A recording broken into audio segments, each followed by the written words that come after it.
नमस्कार साथियों, मैं डॉक्टर मुकेश गर्ग। जरा सोचिए में आपका हार्दिक स्वागत है। डोनाल्ड ट्रंप जब दूसरी बार अमेरिका के राष्ट्रपति बने तो चारों तरफ खूब हल्ला था कि वो भारत के प्रधानमंत्री नरेंद्र मोदी के मित्र हैं। और डोनाल्ड ट्रंप के अमेरिका का राष्ट्रपति दोबारा बनने के बाद पता नहीं कितना बदलाव आ जाएगा राजनीति के, विश्व राजनीति के अंदर, जियो पॉलिटिक्स के अंदर। भारत पाकिस्तान के संबंधों में क्या फ़र्क पड़ जाएगा, भारत चीन के संबंधों में क्या फ़र्क पड़ जाएगा, और डोनाल्ड ट्रंप किस तरीके से भारत का साथ देंगे। ये सब बातें जो हैं बहुत तेज़ी से फुसफुसाई जा रही थी, बातें की जा रही थी। लेकिन मैंने उस समय एक वीडियो बनाकर अपनी बात रखी थी कि अमेरिका विश्वास काबिल दोस्त नहीं है और ट्रंप को बन जाने दीजिए, तब पता लगेगा ट्रंप की पॉलिसी क्या है और वो क्या चाहता है।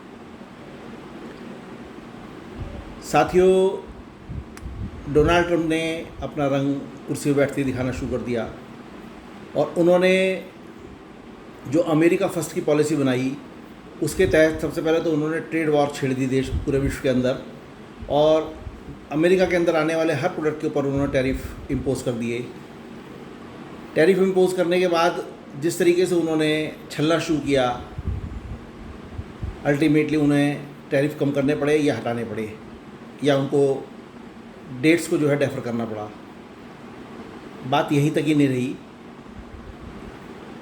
इसी बीच पाकिस्तान ने भारत के अंदर कश्मीर के पहलगांव में 26 हिंदुओं की धर्म पूछकर हत्या करा दी। उससे भारत बहुत खफा हुआ, नाराज़ हुआ। प्रधानमंत्री नरेंद्र मोदी की त्योरियाँ चढ़ गई और उन्होंने अपनी सेना को छूट दे दी कि पाकिस्तान के अंदर आप एक्शन लेने के लिए, कुछ भी एक्शन लेने के लिए फ्री हैं। और 22 अप्रैल को जब ये हत्याकांड हुआ, उसके ठीक 15 दिन बाद, यानी 7 तारीख की रात को, 6 तारीख और 7 तारीख की रात को,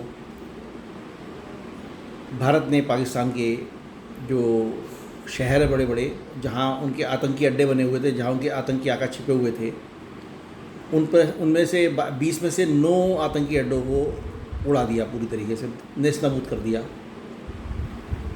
पाकिस्तान ने इस पर रिटेलिएट किया। रिटेलिएट करते हुए उन्होंने भारत के ऊपर अगले दिन जो है, यानी 7 तारीख की रात को शाम को जो है, ड्रोन से अटैक किया।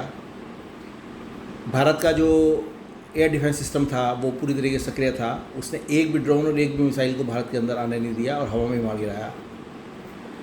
जब ये कार्रवाई 2 दिन तक लगातार चलती रही और पूरे देश के अंदर जो है एक अराजकता का माहौल बन गया, युद्ध का माहौल बन गया, तो 9 तारीख की सुबह अर्ली इन द मॉर्निंग 1:30 बजे भारत ने पाकिस्तान के ऊपर ऐसी सर्जिकल स्ट्राइक की कि उनके 12 में से 11 एयरबेस पूरी तरीके तबाह कर दिए और पाकिस्तान को पंगु कर दिया।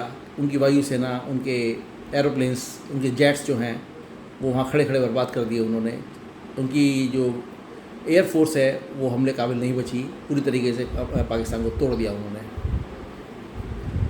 इसका नतीजा ये हुआ कि दोपहर होते होते 3:35 पे अमेरिका के राष्ट्रपति डोनाल्ड ट्रंप घोषणा करते हैं कि मैंने जो है दोनों देशों को समझाकर और फैसला करा दिया है और युद्ध विराम करा दिया है। ये घटना जो है वो किसी भी भारतीय को पसंद नहीं आई। पहली बात तो ये है कि भारत और पाकिस्तान के बीच में अब तक ये सिद्धांत रहा है भारत का कि कोई भी तीसरा पक्ष बिचौलिया का काम नहीं करेगा। फिर अचानक से डोनाल्ड ट्रंप कहाँ से आ गए, और देश के नागरिकों को भी और देश की कांग्रेस पार्टी और जो विपक्षी दल थे उनको भी ये डाउट हुआ कि नरेंद्र मोदी अमेरिका के आगे झुक गए, जबकि ऐसा नहीं था। डोनाल्ड ट्रंप जी ने अपनी तरफ से पूरी तरीके से बदतमीजी की और देश के साथ उन्होंने गद्दारी की। हमारे साथ उन्होंने DGMO स्तर पर हुई बातचीत को श्रेय लेने के लिए अपना नाम दिया और उसको दोहराया, जिसके बाद में 2 दिन बाद वो मुकर भी गए कि नहीं, मैंने कोई मध्यस्थता नहीं की थी। लेकिन इस बीच में कुछ तथ्य ये निकल के आए कि जब भारत ने 9 तारीख की सुबह को जो है अटैक किया था पाकिस्तान के ऊपर, और उसमें जो उनके 11 एयरबेस उड़ाए थे, तो उसमें से जो उनका नूर खान एयरबेस था जो इस्लामाबाद से मात्र 20 किलोमीटर दूर है, उसके पास जो किराना हिल्स थी वहाँ पर कुछ ना हलचलें महसूस हुई, कुछ विकिरण महसूस हुआ, वहाँ पता लगा रेडिएशन शुरू हो गया है। उससे वो उसका पता इससे लगा कि सुबह सुबह जो है भूकंप आया, 2-3 बार भूकंप आया, जिसकी इंटेंसिटी मैग्नीट्यूड 4.1, 4.2, 4.3 के आसपास रहा। और उसके बाद वो कंटिन्यूसली भूकंप आते रहे। और अमेरिका का जो परमाणु यानी एनर्जी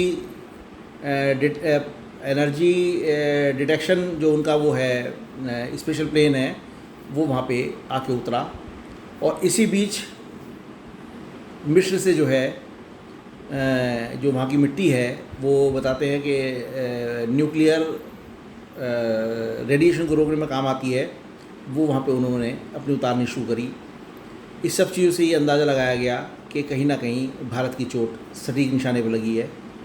और उसका नतीजा ये सब हुआ। ये सब घटना चली रही थी। अभी अचानक से जो है भारत ने, जब हर साल 2007 से भारत की एक परंपरा शुरू रही थी जो डॉक्टर मनमोहन सिंह ने शुरू की थी प्रधानमंत्री रहते हुए, कि भारत से जो सबसे बढ़िया क्वालिटी के आम लखनऊ से पैदा होते थे, उन आम की पहली खेप जो है अमेरिका भेजी जाती थी। इस बार भी भारत ने लखनऊ में पैदा हुए आम की 15 तरह की किस्में जो हैं वो अमेरिका भेजी।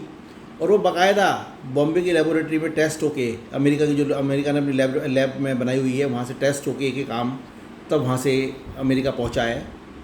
उसके बावजूद जब अमेरिका आम पहुँचे तो उनको ट्रंप ने घटिया बताकर, सब स्टैंडर्ड बताकर उनको जो है एक्सेप्ट नहीं किया, उनकी क्वालिटी रिजेक्ट कर दी और उनको वहीं पे ही नष्ट करना पड़ा। प्रधानमंत्री नरेंद्र मोदी की ये बात दिल पर जाकर लगी। उन्होंने बिना कुछ कहे, बिना कुछ सुने एकदम से स्टैंड लिया कि अब भारत से कोई आम अमेरिका नहीं जाएगा। और उन्होंने आम की स्पेशल खेप बनवाकर सऊदी के क्राउन प्रिंस मोहम्मद बिन सलमान के पास भेजी, उनको भेंट की। और उसके बाद उन्होंने सऊदी अरब, कतार और इंग्लैंड में आम की फसल उतार दी है। और इस बार पूरे यूरोप के अंदर और मिडिल ईस्ट के अंदर और ईस्टर्न कंट्रीज़ के अंदर पूरी तरीके से जो है ये अब के माल बिकेगा, भारत का आम बिकेगा। इससे भारत के किसानों के चेहरे पर एक रौनक आई है, रेट भी अच्छा मिलेगा, अमेरिका की दादागिरी भी ख़त्म होगी और अमेरिका को सबक भी मिलेगा, क्योंकि वहाँ के लोगों को अब भारतीय आम खाने को नहीं मिलेगा। आम वहाँ पे जो अमेरिका के अंदर सबसे ज़्यादा आम पसंद किया जाता था, वो भारत का आम पसंद किया जाता था और वो अब नहीं मिलेगा। तो नरेंद्र मोदी तो इस काम में फ़िट हैं कि किस तरीके से सबक सिखाया जाए। और डोनाल्ड ट्रंप ने जो व्यवहार भारत के साथ किया है उसको भारत आसानी से जो है नरेंद्र मोदी उसको आसानी से बर्दाश्त नहीं करेंगे, ऐसा मेरा मानना है। ज़रा सोचिए। साथियों, मेरे विचार यदि आपको उचित लगे तो कृपया मेरे चैनल को लाइक कीजिए, शेयर कीजिए और सब्सक्राइब कीजिए। धन्यवाद।